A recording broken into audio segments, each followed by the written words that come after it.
नमस्कार। यूपीएससी की तैयारी कर रहे सभी उम्मीदवारों का आज के इस खास सत्र में स्वागत है।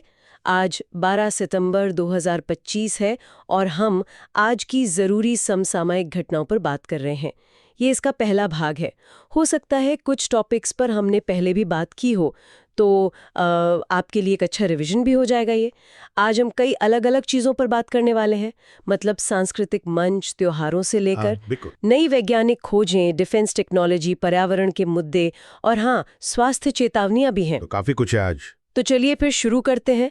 अलग-अलग स्रोतों से मिली इस जानकारी को थोड़ा और समझने की कोशिश करते हैं। देखते हैं कि इनमें सबसे अहम क्या है परीक्षा के लिए। तो शुरुआत करते हैं जनजातीय मामलों के मंत्रालय की एक पहल से। नई दिल्ली में आदि संस्कृति का बीटा संस्करण लॉन्च हुआ है। ये आदि संस्कृति, ये असल में है क्या? कोई पोर्टल है? ये पोर्टल से कहीं ज्यादा है। सोचिए, इसका लक्ष्य है कि ये दुनिया का पहला डिजिटल विश्वविद्यालय बने। डिजिटल विश्वविद्यालय किस लिए? जनजातीय संस्कृति और उनका जो पारंपरिक ज्ञान है उसको बचाने और उसको दुनिया भर में पहुंचाने के लिए। इसके 3 मुख्य हिस्से हैं, आप कह सकती हैं। एक है आदि विश्वविद्यालय। अच्छा। इसमें करीब 45 कोर्सेज होंगे, डांस, पेंटिंग, क्राफ्ट, म्यूजिक, लोक कथाएं, सब पर। अच्छा। दूसरा है आदि संपदा। ये एक तरह का डिजिटल खजाना है। इसमें 5000 से ज्यादा दस्तावेज हैं, पेंटिंग, डांस, कपड़े, आर्टिफैक्ट्स, आजीविका से जुड़े। 5000 काफी बड़ा कलेक्शन है। हाँ। और तीसरा है आदि हाट। ये एक ऑनलाइन मार्केटप्लेस होगा जो ट्राइफेड से जुड़ा होगा। और इसमें पता है सबसे खास बात क्या है? क्या? ये संरक्षण और आजीविका को दोनों को एक साथ ला रहा है। मतलब संस्कृति भी बचेगी और जो कारीगर हैं उनको सीधा बाजार भी मिलेगा, उनकी कमाई भी होगी। ये तो बहुत अच्छा सोचा है, संस्कृति भी और कमाई भी। और इसे लागू कैसे किया जा रहा है? मतलब राज्यों की क्या भूमिका है इसमें? हाँ, इसमें राज्य जनजातीय अनुसंधान संस्थान, जिन्हें TRIs कहते हैं, वो मदद कर रहे हैं। पहले फेज में 15 राज्य शामिल हैं, जैसे आंध्र प्रदेश, असम, छत्तीसगढ़, गुजरात, ओडिशा, राजस्थान और भी हैं। ये राज्य क्या कर रहे हैं कि अपने यहाँ की कलाओं का दस्तावेजीकरण कर रहे हैं, कंटेंट तैयार कर रहे हैं, डिजिटल मैपिंग में मदद कर रहे हैं।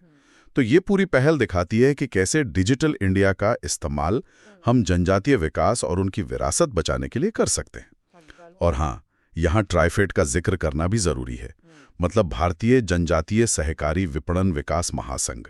ये जनजातीय उत्पादों की मार्केटिंग करके उनके विकास के लिए काम करता है। बिल्कुल। चलिए, संस्कृति की ही बात चलिए तो एक और रंग देखते हैं। असम चलते हैं। कार्बी आंगलोंग जिले में तिवा जनजाति का लोंगखुन महोत्सव। ये किस बारे में है? ये तिवा समुदाय का एक अहम सामाजिक धार्मिक त्योहार है। इसका मुख्य उद्देश्य होता है कि आने वाली रबी फसल अच्छी हो, इसके लिए प्रार्थना करना। हाँ, लोग देवताओं को भेंट चढ़ाते हैं, पूजा पाठ करते हैं और साथ में नाच गाना, मतलब सांस्कृतिक कार्यक्रम भी होते हैं। तिवा जनजाति को लालुंग भी कहते हैं। ये ज्यादातर असम और मेघालय में रहते हैं। और इनमें भी 2 समूह हैं, पहाड़ी तीवा जो तिब्बती बर्मन भाषा बोलते हैं और मैदानी तीवा जो असमिया बोलते हैं। एक और दिलचस्प बात है इनकी समाज व्यवस्था। क्या? ये मातृवंशीय हैं। इसे कोबिया लीवा कहते हैं। मतलब शादी के बाद लड़का लड़की के घर रहता है। ये तो काफी अलग है। हाँ बिल्कुल। ये हमें याद दिलाता है कि भारत के जनजातीय समुदायों में कितनी विविधता है, कितनी अलग अलग सामाजिक संरचनाएं हैं। सही कहा। और इनके कोई और त्योहार भी हैं? परीक्षा के नजरिए से देखें तो ये टॉपिक क्यों महत्वपूर्ण है? हाँ, इनकी और भी त्योहार हैं, जैसे तीवा बिहू, जोनबील मेला, सग्रामी सावा। यूपीएससी के लिए ये टॉपिक भारत की जनजातीय संस्कृति, असम का भूगोल और अलग अलग सामाजिक व्यवस्थाओं को समझने के लिए जरूरी है। आर्ट एंड कल्चर और सोशल इश्यूज दोनों में से सवाल बन सकते हैं। ठीक है। अब संस्कृति से विज्ञान की तरफ चलते हैं। पुणे में अघारकर अनुसंधान संस्थान ARI के वैज्ञानिकों ने एस्परगिलिस सेक्शन नाइग्री, जिसे आमतौर पर ब्लैक एस्परगिलिस या काला फफूंद कहते हैं, उसकी 2 नई प्रजातियां खोजी हैं, ए ढाकेफलकारी और ए पेट्रिसिया विल्चेरे। अजीब नाम है। ये एस्परगिलिस सेक्शन नाइग्री आखिर है क्या? कोई फंगस? हाँ बिल्कुल, ये एक तरह का फिलामेंटस फंगस है, मतलब तंतु वाला कवक। इसकी कॉलोनीज काली दिखती हैं क्योंकि इसके बीजाणु, मतलब कोनिडिया, काले रंग के होते हैं। ये हमारे आसपास काफी आम है। मिट्टी में, सड़ते हुए ऑर्गेनिक मैटर पर, पौधों पर भी मिल जाता है। अच्छा, पौधों पर भी? हाँ, जैसे मक्का, प्याज, अंगूर, मूंगफली, इन फसलों को ये खेत में भी कटाई के बाद भी स्टोरेज में भी नुकसान पहुंचा सकता है। और स्वास्थ्य के लिहाज से देखें तो इसके कुछ स्ट्रेन्स माइकोटॉक्सिन बना सकते हैं। माइकोटॉक्सिन मतलब जहरीले पदार्थ जैसे ओक्राटॉक्सिन, ये किडनी के लिए नुकसानदेह हो सकता है और शायद कैंसर का खतरा भी बढ़ा सकता है। और ये अवसरवादी संक्रमण भी कर सकता है, मतलब जिनकी इम्यूनिटी कमजोर है उनमें ये बीमारी पैदा कर सकता है। ओ, तो ये तो काफी खतरनाक भी हो सकता है। हाँ, हो सकता है, लेकिन इसका एक दूसरा पहलू भी है और वही इसे इंटरेस्टिंग बनाता है। वो क्या? इसका इस्तेमाल बायोटेक्नोलॉजी में बहुत होता है। अच्छा। कैसे? जैसे सिट्रिक एसिड जो हम कोल्ड ड्रिंक्स वगैरह में देखते हैं, ग्लूकोनिक एसिड और कई तरह के एंजाइम, एमाइलेज, प्रोटीएज, सेलुलेज, जो डिटर्जेंट में, फूड प्रोसेसिंग में काम आते हैं, वो सब इसी से बनाए जाते हैं।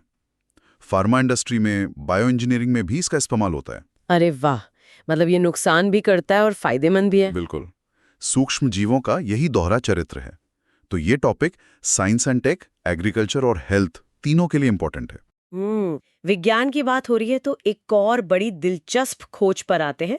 साइबेरिया में पर्माफ्रॉस्ट के अंदर से एक 44,000 साल पुराने भेड़िए का लगभग पूरा शरीर मिला है, संरक्षित। ये पर्माफ्रॉस्ट क्या होता है? जमी हुई जमीन। हाँ, पर्माफ्रॉस्ट मतलब परमानेंटली फ्रोजन ग्राउंड। ऐसी जमीन जो कम से कम 2 साल से लगातार 0 डिग्री सेल्सियस या उससे नीचे जमी हुई हो। ये ऊंचे पहाड़ों पर मिलती है और ध्रुवीय इलाकों के पास, उत्तरी और दक्षिणी ध्रुव के पास, जमीन पर भी और समुद्र के नीचे भी। समुद्र के नीचे भी? हाँ, इसकी मोटाई कहीं कुछ मीटर होती है तो कहीं 1 किलोमीटर से भी ज्यादा। अंदाजा है कि उत्तरी गोलार्ध का लगभग चौथाई हिस्सा पर्माफ्रॉस्ट है। 1/4? जी, और सबसे पुराना जो ज्ञात पर्माफ्रॉस्ट है वो साइबेरिया में है, करीब 6.5 लाख साल पुराना। इसमें मिट्टी, चट्टान, रेत सब बर्फ से एक साथ जमे होते हैं। इसकी जो सबसे ऊपरी परत होती है उसे एक्टिव लेयर कहते हैं। वो गर्मियों में पिघलती है और सर्दियों में फिर जम जाती है। अच्छा, तो ये जो 44,000 साल पुराना भेड़िया मिला है, ये भी इसी पर्माफ्रॉस्ट में दबा था? और अगर ये पर्माफ्रॉस्ट पिघल रहा है, जैसा हम सुनते हैं क्लाइमेट चेंज की वजह से, तो उसका क्या असर होगा? बिल्कुल, ये भेड़िया इसी में दबा था और ऐसी खोजें हमें हजारों साल पहले के जीवन और पर्यावरण के बारे में बहुत कीमती जानकारी देती हैं। लेकिन चिंता की बात यही है कि ग्लोबल वार्मिंग से पर्माफ्रॉस्ट तेजी से पिघल रहा है। जब ये पिघलता है तो जमीन दलदली हो जाती है, अस्थिर हो जाती है। इससे सड़कें, बिल्डिंगें, पाइपलाइनें सब धंस सकती हैं। ओह! और उससे भी बड़ा खतरा यह है कि पर्माफ्रॉस्ट में लाखों टन ऑर्गेनिक कार्बन जमा है, हजारों साल पुराने पेड़ पौधों के अवशेष वगैरह। जब ये पिघलता है और ये ऑर्गेनिक मैटर सड़ने लगता है तो भारी मात्रा में मीथेन और कार्बन डाइऑक्साइड जैसी ग्रीन हाउस गैसें निकलती हैं। मतलब ये ग्लोबल वार्मिंग को और बढ़ाएगा। बिल्कुल, ये एक खतरनाक साइकिल है, एक फीडबैक लूप। तो ये विषय पर्यावरण, जलवायु परिवर्तन, भूगोल सबके लिए बहुत महत्वपूर्ण है। बात तो गंभीर है।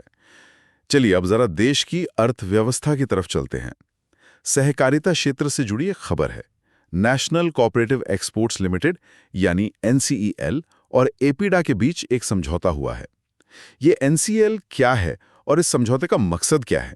NCEL ये सहकारिता मंत्रालय के तहत बनी एक संस्था है, MSCS एक्ट 2002 के तहत। ये समझिए कि सहकारी समितियों यानी कोऑपरेटिव्स के एक्सपोर्ट को बढ़ावा देने के लिए एक अम्ब्रेला बॉडी है, एक तरह की छतरी।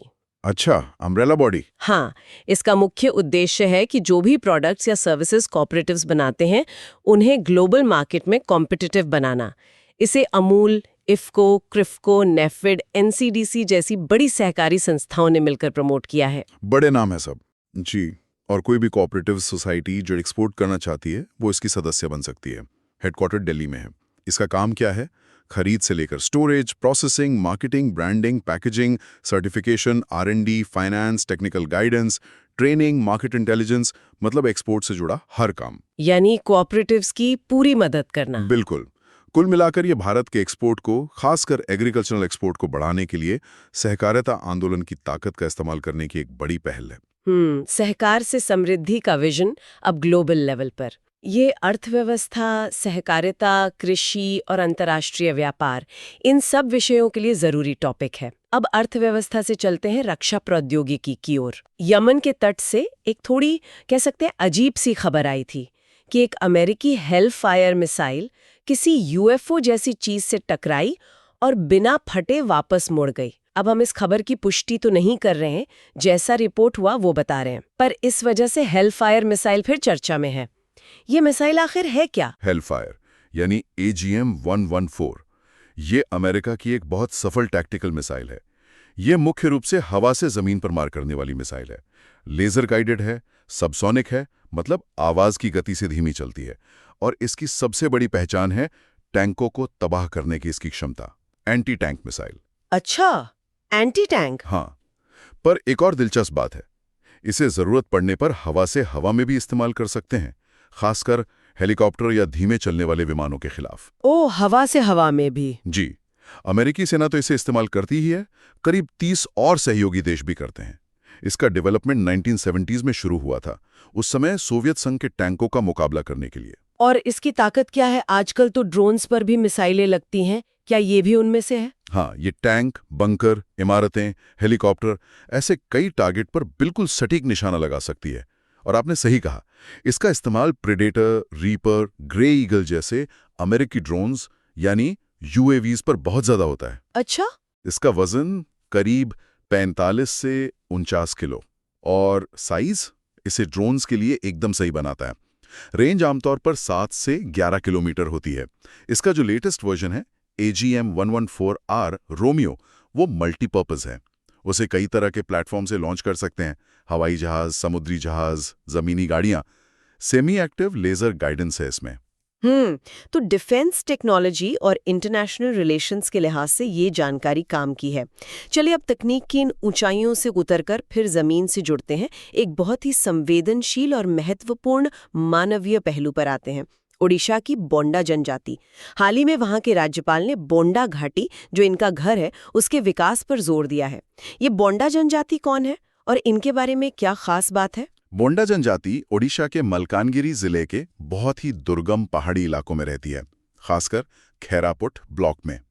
ये भारत के 75 PVTGs यानी विशेष रूप से कमजोर जनजातीय समूहों में से एक है। PVTG? हाँ, और इन्हें भारत की सबसे पुरानी जनजातियों में गिना जाता है।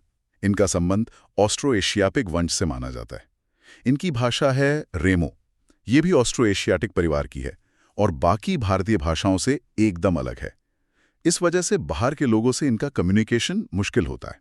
भाषा की बाधा? बिल्कुल। इनमें ऊपरी बोंडा और निचले बोंडा जैसे समूह भी हैं। समाज में जो बुजुर्गों की परिषद होती है, उसका बहुत महत्व है। छोटे छोटे गांव में रहते हैं, मिट्टी और फूस के बने घरों में।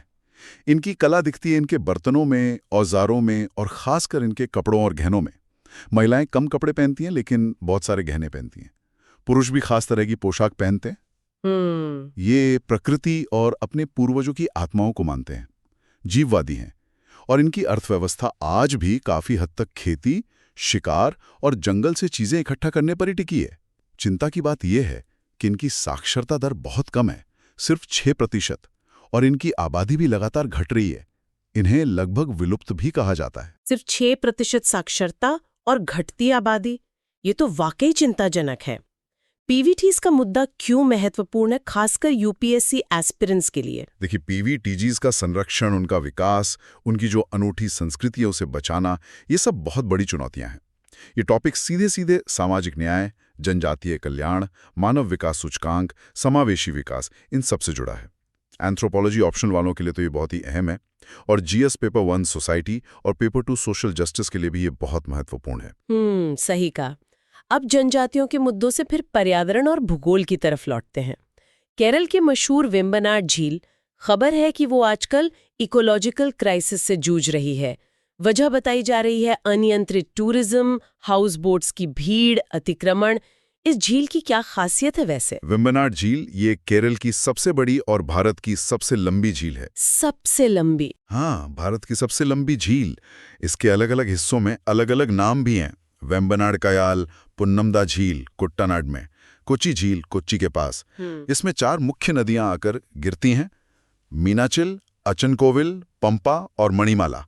ये अरब सागर से एक पतली जमीन की पट्टी से अलग होती है और केरल के जो खूबसूरत बैकवाटर्स हैं उनका ये एक अहम हिस्सा है। हाँ, बैकवाटर्स तो बहुत फेमस है। बिल्कुल। और जो मशहूर नेहरू ट्रॉफी बोट रेस है वल्लम काली, वो हर साल अगस्त में इसी झील में होती है। इसे 2002 में रामसर साइट का दर्जा मिला था। मतलब ये अंतर्राष्ट्रीय महत्व की एक आर्द्र भूमि है, वेटलैंड है। अच्छा, रामसर साइट है ये? जी, और भारत सरकार के नेशनल वेटलैंड कंजर्वेशन प्रोग्राम में भी ये शामिल है। इसके पूर्वी किनारे पर कुमाराकोम पक्षी अभयारण्य भी है। तो ये तो साफ तौर पर विकास बनाम पर्यावरण का मामला लग रहा है। टूरिज्म और झील का स्वास्थ्य, परीक्षा के लिए ये क्यों जरूरी है? हाँ, ये बिल्कुल वैसा ही मामला है।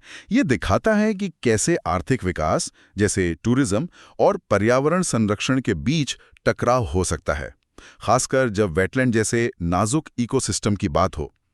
ये पर्यावरण भूगोल, खासकर केरल का, रामसर साइट्स और संरक्षण से जुड़े मुद्दों के लिहाज से बहुत महत्वपूर्ण टॉपिक है।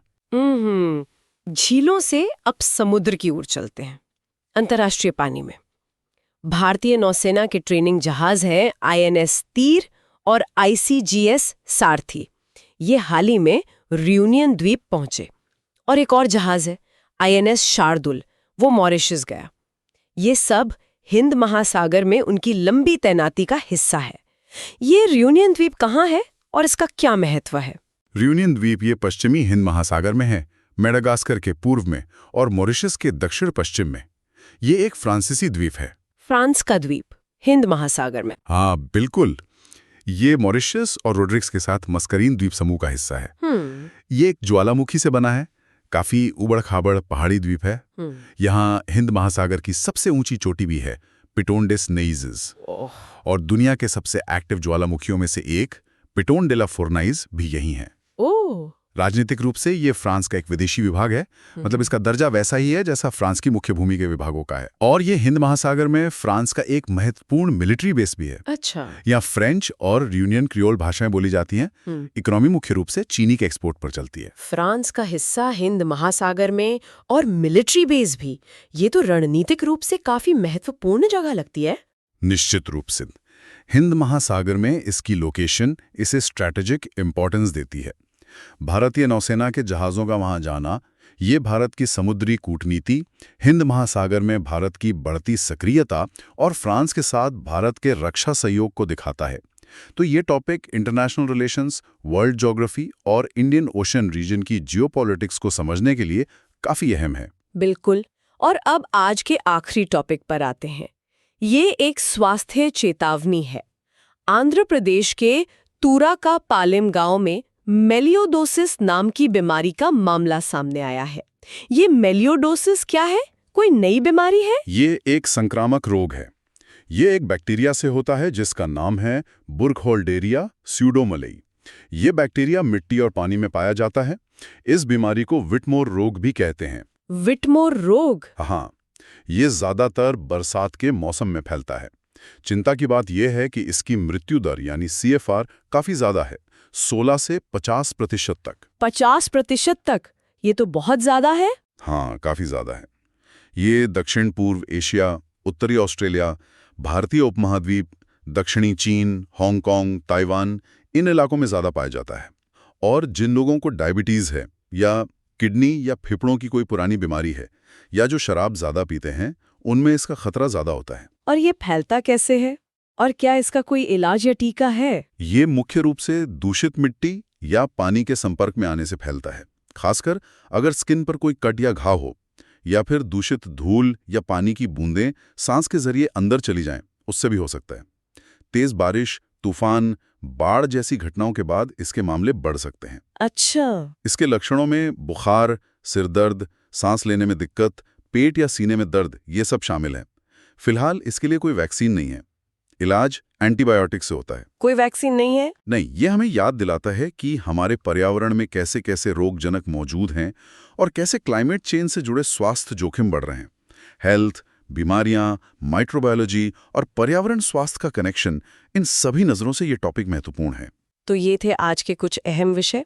हमने जनजातीय संस्कृति के डिजिटल संरक्षण से लेकर परमाफ्रॉस्ट के रहस्यों, सहकारी निर्यात, झील के संकट और एक गंभीर बीमारी तक कई मुद्दों पर बात की। हाँ बिल्कुल।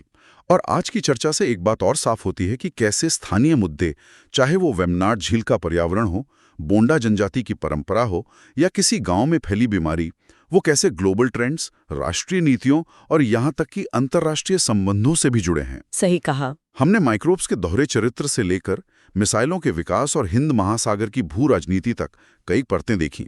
इन कनेक्शंस को समझना, इन अंतर संबंधों को पकड़ना ही किसी भी विषय की गहरी और संतुलित समझ बनाने के लिए जरूरी है। और यूपीएससी परीक्षा के लिए तो ये बहुत ही जरूरी है। हम उम्मीद करते हैं कि ये चर्चा आप सबके लिए उपयोगी रही होगी।